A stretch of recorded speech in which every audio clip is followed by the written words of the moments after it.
There we go.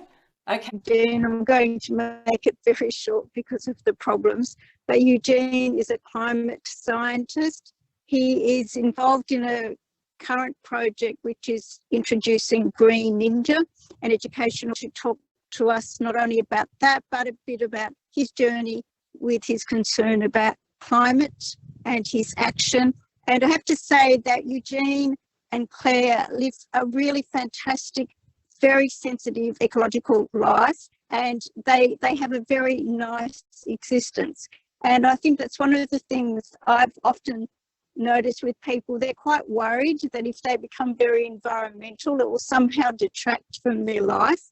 And I can certainly tell people that's not true at all.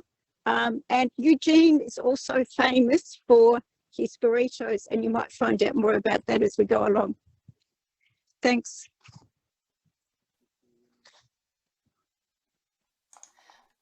Okay, over to you, Eugene. I think if you stop sharing, Jane, I think, Eugene, you'll be able to share your screen. Great, thank you so much. And thanks for the lovely introduction, Sue. I appreciate that a lot. So it's really nice to be here and to meet you folks, and I feel that I feel quite privileged to be here and to have the chance to share with you a little bit of what I'm doing. I'm also really intrigued and interested in Zonta Says Now, and that it's an international organization. I did some reading on it, and I have been inspired by lots of the work and the projects that are going on. So it's really exciting. And I would be very welcome for folks to stop me and ask questions. And, you know, as a professor and as someone who cares about this issue, I know that sharing is really important, and we have a lot to learn from each other. So I'm going to share with you a little bit about my personal journey, some of the academic research that I've been doing, especially around behavior change. And as Sue mentioned, something about this Green Ninja project that I'm working on. And so, yes, I am a professor, I'm a doctor in atmospheric science, and sometimes I'm called Dr. Burrito. And I know that burritos aren't as common in Australia, having lived in Australia 5 years myself. And sometimes my wife would say, you know, that Australians may not know what that tinfoil thing looks like, but there's a wonderful thing inside there. I'll share a little bit more about that as we go. But I started my education career at California State University, Northridge. That's near Los Angeles. And here's a little bit about my journey. I got a degree in physics. I got my PhD at UC Davis, that's near San Francisco. I went to NASA in Maryland, and I was a postdoc there working on ozone depletion. And that ultimately led me to Australia because I worked at Monash University in the Cooperative Research Center for Southern Hemisphere Meteorology. And so I worked there for about 5 years studying ozone depletion and then climate change. I met my lovely wife in Australia, and we eventually returned to the San Francisco Bay Area where I work at San Jose State University. I've been there for 20 years. So my research has been in studying the Earth and studying the Earth's climate. And even though we studied ozone depletion, and there's some really interesting science there, we kind of thought, oh, we figured it out. And policymakers had taken action to reduce ozone depleting chemicals. And so most of the atmospheric scientists I knew, we turned our attention to climate change. And you might have seen this before. You kind of described it already, Carol did. This is another nice kind of single slide description of climate science. It's warming, it's us, we're sure it's bad, we can fix it. And I've seen people give talks using this kind of template or this framework. And I'll use this a little bit too in what kind of it follows that my journey as well. It is warming. We know the temperatures are going up. And I'm showing this because for about a decade, I studied these wiggles, these ups and downs in temperature, which are fascinating and interesting and have to do with volcanic eruptions and the sun and oceans. And it's complicated, but but for the general public, it's warming, and you know, not just in temperature, but you know, the amount of ice. And we've seen nice pictures like this of, you know, 80 years ago or 100 years ago, and then, you know, the dramatic declines in the amount of ice. Here's in northern Alaska, a giant glacier in 1922, and then today. Although what I find remarkable about this picture is that this little iceberg survived despite, you know, 90 years of warming. But of course, that's just a little bit of humor. That's not the same iceberg. But satellite images of the polar ice cap have changed a lot in our lifetime. And it's, you know, as a scientist, it's really interesting to see how the atmosphere and the oceans respond to that. But as you mentioned in the intro, we're seeing more fires, we're seeing more severe weather. And I'm sure they do this in Australia too. Every year they talk about the weather extremes and how much money it costs the country. And just as a trend over time, the number of billion-dollar weather and climate disasters each year is steadily increasing as we move here from the 1980s into more recent time. So yes, it's warming, it's bad, and you know, one question folks ask me sometimes is, how do we know what's causing the recent changes? And if folks want to chat about that after, I have some slides that kind of discuss that. But one thing that I look at is the science-based evidence from like the Intergovernmental Panel on Climate Change. And there's I want to just share that the 6th assessment report is coming out. It's like 2/3 out, like these different working groups have come out. And so if you really want to kind of dig into the science or the impacts or the mitigation, I think the mitigation report hasn't come out yet, but the scientific evidence and the impacts, those 2 reports have come out already. It takes 6 or 7 years for scientists around the world to create this gigantic report, heavily peer-reviewed, publicly open, so anyone can ask comments. So it's a great resource for all of us. But one of the things we learned in reports like that is that the sun is important, that volcanic eruptions are important, but those importances today are dwarfed by carbon dioxide and other greenhouse gases. And that's the kind of primary driver of most of the warming. Probably 80% of the warming today is caused by greenhouse gases in the atmosphere. So when we think about solutions, we think, oh, what can we do to reduce carbon emissions? And you're very aware, I'm sure, of the predictions of, you know, what's going to happen in the next, you know, 50 to 100 years. And these projections that come from climate models, which is the work that I did when I first got into this topic, show us, you know, a dramatic increase in temperature. And even though only at 1 or 2 degrees, most of us can't tell the difference in 1 or 2 degrees. When we look at a global average temperature change of 1 or 2, it's a big deal. And our goal as sensible humans, which I think we are, is to get onto this green track, this stabilization, where the temperature kind of peaks at 2050, somewhere below 2 degrees C, and some folks would argue 1.5 degrees C is even better. And then we kind of stabilize, or maybe the temperature starts to go down. And the United Nations and other groups have said, yes, this is what we need to do. So I spent about a decade analyzing climate models, looking at observations, but to be honest, kind of getting depressed by this because, you know, we're not making much progress from the business as usual. This red line here, that's our current trajectory right now. So, you know, the question is like, how do we get on that? How do we get on the green line? Like, what do we have to do to get there? So, you know, that was for me a kind of a turning point in thinking, oh, I want my science to be actually more focused on solutions. So I'm going to share with you a little bit of research that I've been doing and other folks around the area of education. And I was introduced to this from the 1992 UN Framework Convention on Climate Change, which said that education is an essential element for mounting an adequate global response to climate change. And so, you know, they're saying education's important. But when I look around at climate action plans, and this is the layout of the climate action plan for San Jose, which is the large city near where I live, there's great stuff. There's, more efficient transportation and renewable energy and efficiencies in buildings and smarter, more efficient food systems and water conservation. But in those plans, we almost never see education. It's just absent.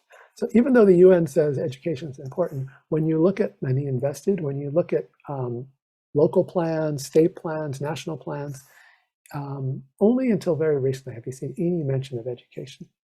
So when I looked at this almost a decade ago, the question that came to my mind was, could we quantify the potential role of education as a mitigation tool? Because I felt like, well, I feel like, oh, if I gave you an energy efficient light bulb and you installed it, I know how much energy you'd save over the 10-year life of the light bulb. But if I said, oh, here's some educational materials, it's actually kind of challenging to quantify. So that's been what I've spent a lot of time in the last decade, is trying to figure out how to do that and how to try to develop educational materials. So I'm just going to share very briefly, and I'm happy to chat more about this with you folks if there's questions. But being at a university, it's a great laboratory for trying educational interventions, and bless the students who endure those when we try something new. So we were trying lots of different models of how to engage students. Our goal was to ultimately really make this educational experience impactful for students. So we thought that eventually we had kind of got onto something that was having an impact. And so we studied students who had taken this special class. We designed this special one-year course on climate change for general education students. We took 5 years of the students. It was 500 students. And we surveyed them many years after they had actually, at least 5 years after they had graduated from San Jose State. And the class was interesting because it wasn't just science. There was science, and then there was policy, and there was communication. And so it was a hybrid type of course. And we did surveys after the course. And here's what we learned. I'll just kind of get to the punchline, is that we found that high quality climate change education can be as effective in reducing carbon emissions. And we quantified it, and I'll show you a little bit of this, but can be just as effective in reducing carbon emissions as other solutions like rooftop solar or electric vehicles. And the reason we could make this claim is that we actually studied the individual student's lifestyle, and we compared it with the average Californian. And we found that they drove more efficient vehicles and that they were using less energy at home compared to the average Californian. They were eating more, kind of climate-friendly foods, and they attributed that to this one-year course that they had taken many years ago.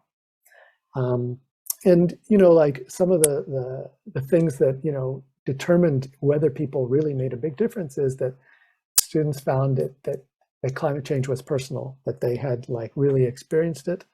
And they also believed that it was fixable, and that especially individual actions could make a difference. So for us, there were some great learnings as to if we wanted to use education as a mitigation strategy, what kind of educational experiences did we have to provide students? And if you wanted, we could talk about gender as well. There were some gender differences too. But it was very interesting work. We published the paper a couple of years ago, and we did this comparison where we looked at different climate change strategies like rooftop solar or offshore wind, and these are large scale, like putting solar panels on every roof, or 2/3 of the roofs in the United States or 3/4 of the roofs in Australia. So large scale solutions. And what we found is that if we scaled education appropriately, we could also have similar impacts. And I will share that lots of folks have appreciated this type of work because lots of folks have worked in education and know it's impactful, but we were able to quantify it with actual numbers. And we published this in a science journal, not in an education journal. I also thought I would share with you that, what was special about the course, or what did we get out of this? And there were kind of 4 key components. And the reason I'm sharing this is that it can help us when we communicate to other people, when we interact with folks, that establishing a personal connection to climate change is meaningful. Helping people understand what they can do to fix the problem. And even more importantly, we found giving people the experience of actually doing it, not just intellectually understanding, but actually doing something. We did some work around social norms, which is super important, about feeling like, oh, it's okay to care about the environment because everyone does, at least everyone in this class did. And then finally, empathy for the environment, which is more around the heart and around like caring for plants or animals or people or justice.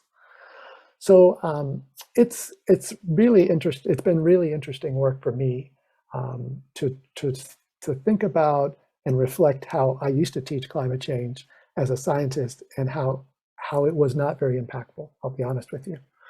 And how I had to learn from social scientists and other folks before I was even getting close to making an impactful, creating impactful educational experiences for students.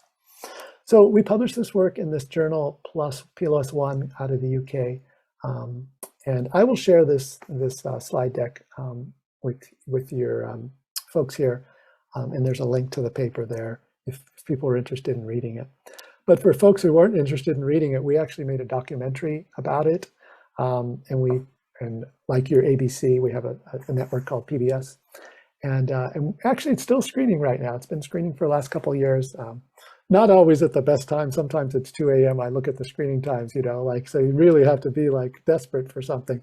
And we showed like a little bit about our research in the college class, but also the work we were doing in middle schools. And one of the things I liked from the documentary is we did all these case studies of people who took the class and whose career trajectories really changed. And we use those case studies in the documentary to see, you know, what does it look like to have that, not only maybe your carbon footprint's less, but maybe your career is different. So that's a little bit about my research. And as I said, I'd be happy to chat more about that. But the last thing I wanted to share with you was a little bit about like, you know, what happened after or as a result of this research.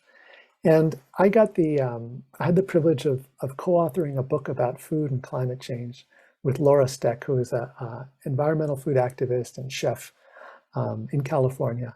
And she wanted to write a book about how to think about our diet and maybe make adjustments to our diet. And a lot of people would say, you know, I meat and 3 veg, that's my normal dinner. And oh, if I didn't do that, what would I eat? And so that's what the book was kind of about. But for me personally, what it did was it introduced me to giving talks to audiences like we're here today, and going to like bookstores and libraries and universities. And we gave like 100 talks in a year, and it was great. And people were excited. And this is over 10 years ago, talking about food and climate change. But the group of folks who were not in the audience were young folks. And I was like, gosh, you know, young folks need to know some of this stuff too, and they might have better ideas of how to fix things. So I started to work at San Jose State with storytellers and artists and educators and engineers. And together we created a climate action superhero called Green Ninja. And the storylines are told in films, animated and live action films, and games, and students make their own films. And some of those films include Dr. Burrito. And here I am with my burrito meter, and I'm measuring the carbon footprint of 2 different burritos. And now you can see them without the tin foil is shedded and the aluminum foil is gone, and you can see them, the true characters of these wonderful creatures. And then here's an image you may have never seen before. This is a burrito farm. This is where burritos grow. And I've just pulled one out of the ground. You can see it's a deep root one, that one. And yes, these films are silly. We're using humor deliberately to try to lighten the sensitivity of a challenging environmental topic. And it's aimed for kids and for teachers to use to engage students around environmental topics. And so we did this for about 5 years. We were creating films, and teachers loved it. And eventually we decided to transition from, and we were doing research along the same way, to translate from an academic research to what I call applied research. And applied means that I want this to actually be in schools. I want teachers to actually use this type of educational material. So Green Ninja became a company, a benefit corporation, which is a legal structure in California and some other states that allows environmental and social values to be written into your bylaws. So you can't be sued by your shareholders if you do something that's good for the environment. But we're still a for-profit company. And we have an amazing team. And our goal is to create educational materials that satisfy the standards, but that also inspire student engagement and leadership around climate action. So we have this team of educators and scientists and artists. And today in California, we have over 15 different school districts who are using our program every single day for their science instruction. Some of the schools care about the environment. Some of the schools want great science programs because they have underserved communities, and our stuff is really engaging. We have $1 million in revenue, and we've become a real company. But our values are strongly aligned with the research and our goals about student empowerment. But our curriculum is online, but also books for teachers and students. It's very hands-on oriented, so there's kits for students to do engineering and life science and earth science and physical science. And the Green Ninja videos are there and some Green Ninja games. And our goal is by the end of the year, we want to expand outside of California to states all around the United States. And sometimes my friends will say, well, you live in California, it's very progressive there, but what about Florida? I don't know if you've heard about Florida recently, or Texas, or, the states are, is your program, could it be successful there? So we didn't really know, so we went to Texas. We've gone to like 3 science conferences in Texas. And you'll all be happy to know that the teachers, the science teachers in Texas are like the science teachers in Victoria or Queensland. They care about science, they believe in science, and they want their students to learn good science. Yeah, they have a school board that's a little crazy, but the science teachers are fantastic. And so we think we have a real place all over the country in helping young people learn about science through an environmental lens. And to do this, and one of the reasons we're for-profit is that to compete against big textbook publishers, you need money, and you need good sales and marketing and all the kind of business stuff that, I'll be honest, it's not my complete expertise. But this is a screenshot from something we're doing today. We've been doing the last month, and it's Earth Day. It's still Earth Day here in California for the next 2 hours. But over the last month, we're offering shares in our company, privately held company. And we've raised $456,000 so far. We're trying to get to $1 million. We have 49 investors, and this is governed by the Securities Exchange Commission in the United States, that we can sell privately owned shares. And for a minimum $500 investment, people can buy shares all the way up to a whole bunch. But our goal is to take that money and to be impactful and to inspire student leadership. And a lot of students don't, even in middle school, think, oh, I'm not good at science, or I don't like science, or science isn't for me. And that's why we're in middle schools. We want to change that idea. Not that we want all students to become scientists. We want all students to be good science thinkers so we can make good decisions for ourselves and for our future. So that is a quick overview of what I've been doing, and I would be really interested to hear any questions or comments that folks have, because based on what I've read about your organization and the amazing work that people are doing and have done, I'm interested in having a little chance for at least a short discussion. That's great. That's really interesting, Eugene. Thank you so much. I'm fascinated as to how you've brought through, well, it's basically the head and the heart and everything into the learning, which is really good. I know that in my own work, we're trying to apply more design thinking into what we're doing to achieve those sorts of outcomes. You know, I'm working in the decarbonisation space, so I think that's really good. And when you're actually teaching these elements, how well, when you were doing you had your units which you used, your modules that you used at university, and then you're doing things in the schools. How deep do you have to go to get to tick the boxes with the personal connection, empowerment, social norms, and empathy? Can you just touch on it, or do you have to drill deep? It's a good question, and you know, the human brains are complicated, and learning is a complicated process. You know, I think that the notion in a traditional science class was, oh, people really need to know the science well to be, you know, successful in whatever kind of intervention you're designing. And certainly we want people to understand science, but I think the empathy and the heart, you know, the social norms, those can be achieved in other ways, through film, through other, going outside, outdoor education. Now we did, having said all that, there's something called dosage, like how long do you have to do it? Like how long does this experience need to be? We haven't been able to quantify that, to be honest, but we found that, at least in our own experience, so this is more anecdotal, that a 1 or 2 week intervention is not as impactful as a 1 year or multiple years. Right. And I think there's some science and literature to support that. So having said that, I still think that, you know, 1 week outdoors in nature can be extremely impactful, especially if we can tie it back to what's happening in our family's life and in the life in our school.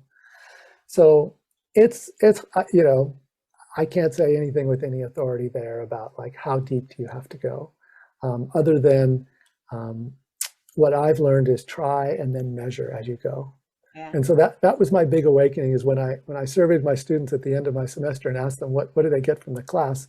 I was just shocked at all my plans were not being achieved in the way I'd hoped. And so, you know, trying to measure seemed to be really important for me.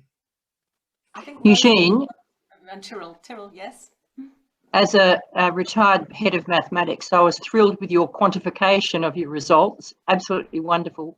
You obviously worked for 5 years with university students, correct? And then you took it into the schools. What was the age of the children that you were then working with, where you were wanting to impact that change in the education system? Yeah, they're grades 6 through 8. So Right. our middle grades, 11 through 14. And we chose that in the United States in elementary, they really don't teach much science. So even if you had a science program, you won't get much time. 1 hour a week, you know, might be. I've talked to principals who were proud for 1 hour a week of science. They were like, oh, we're doing great. So, but in middle school, they actually teach science 1 hour a day, or 45 minutes. So that's why we went into middle school. We thought it was the earliest age there would be reliable amount of science content. And the results that you then, and then you surveyed those students, and there was quite an impact and change. Yeah, although we haven't, that is less rigorous publications. Yeah. But we have seen changes in students' homes in terms of energy use. Certainly see the attitudes, you definitely see that. The question is, do you see the behavior change, and can students lead change in their own like community and homes? We've seen it with home energy. We've done some work with transportation, and we developed a phone app that a parent could have, and their child could be monitoring the hard accelerations and hard brakes and speed of the parents driving, as a way of like, oh, can we coach our family to drive more efficiently? So those are some of the kind of, and there's all this like privacy issues and whether parents want their kids monitoring their driving. But we do it under the kind of framework of, oh, we're learning with data, and we're measuring things that matter, and we're curious, and we're not shaming, we're curious. And those are some of the things we've been looking at. My final really quick question, we've got hand, head and heart, and at the bottom you've got social norms. What's the icon underneath that representing, please? Well, that's a good question. Those are like three things all going in the same direction. And, you know, the social norms, if you look at, there's some really good energy efficiency work around, it's called community-based social marketing. And it's a strategy that people use that, you know, if you say, oh, your neighbors are doing this, you're more likely to follow along with that. You know, as a society, we like to follow. So so those three lines were all following the same path. But it's hard to find a good icon for that. Thank you. Rosalie, I think you had a question. I did. I was just going to comment that you can certainly start the education, the sort of thing that you're doing at a very young age. My grandson goes to kinder and 25% of his time is spent outdoors in a bush kinder where they're looking at that, which is fabulous. But my other question was, do you have plans to expand your program, particularly to primary schools, internationally or globally? Because I'm sure that we've got lots of teachers here who'd be very willing to implement the sorts of things that you're doing and give our politicians a little bit of a kick along. Yeah, so thanks for the question, Rosalie. Yes, we just started a K-5 program, and that, you know, the characters and the films that really lend themselves especially well to the elementary grades. And, you know, last time I was in Australia, which was pre-pandemic, I did go visit a whole bunch of schools to just try to learn something a little bit more about the Australian education system. I met some great folks. And so we would like to Australia would be a good place. Mexico is another place we're looking at.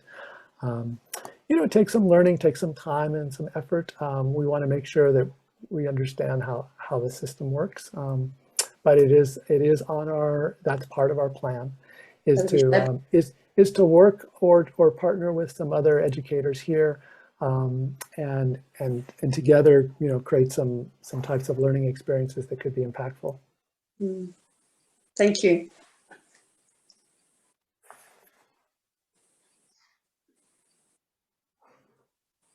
Got a question, Carol?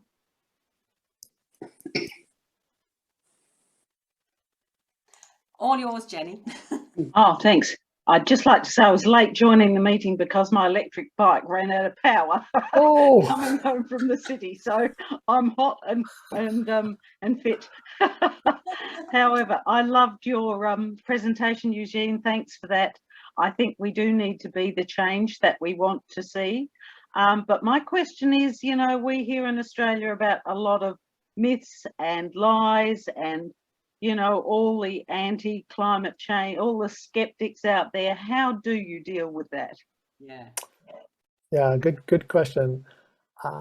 You know, in the science classroom, you know, we talk about critical thinking skills, and we try to navigate that and in a reasonable way, where we say, well, you know, ultimately we want students to try to figure things out on their own, although that's, you know, at certain ages, it's not completely, you know, you're going to have to trust us. You're going to trust the person from CSIRO, or you're going to trust someone who's just, you know, like has a Facebook post. But, you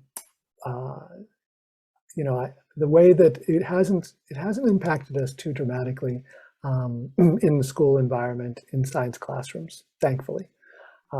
What we have tried to do is to help teachers feel more comfortable and confident about how to talk to an angry parent, how to talk to an administrator who's cautious, how to have those difficult conversations. And that is a real, like, that takes a little bit of thinking and planning ahead of time. And I think more to your kind of general question is like, how do we have those conversations like ourselves with could be a policymaker, or could be a neighbor, or even a family member. And that's not easy, right?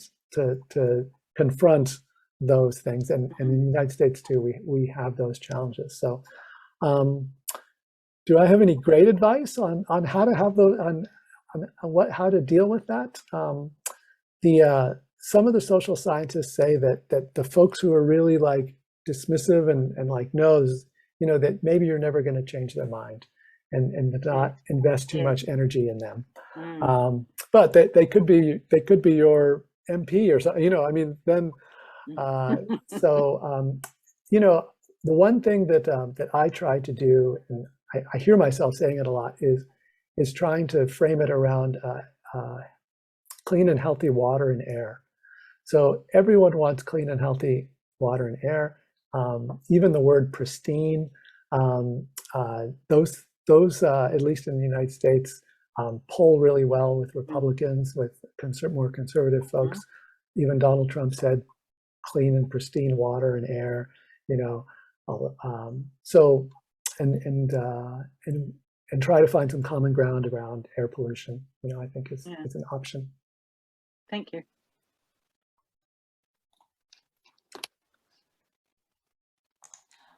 Did anyone else have any questions? Can you put your hand up or whatever? You see what's there. I think that I'm very impressed with what you're doing, Eugene. I like the idea of it being the missing link, education being the missing link, you know, with regards to the transport sector and, you know, the renewable energy, etc. And the education is the one that's been missing. And I think that's a really big take-home message. I think for us all, that you know, by educating others and having the conversations, it's very important tool in the arsenal of getting climate change addressed. You know, but Eugene, thank you so much for joining with us today. You're very welcome to stay in for the rest of our meeting to see what other things that we're talking about. And but if you need to go and go to bed, you're more than welcome to. Thank you so much. It's great to meet everybody. Yeah. And if there's anything that our educational work can do, and I'll just send you a couple of resources later. We have free videos and some other things that you could potentially use or share in some way. Happy to do that. So thank you so much for inviting me. Thanks very much.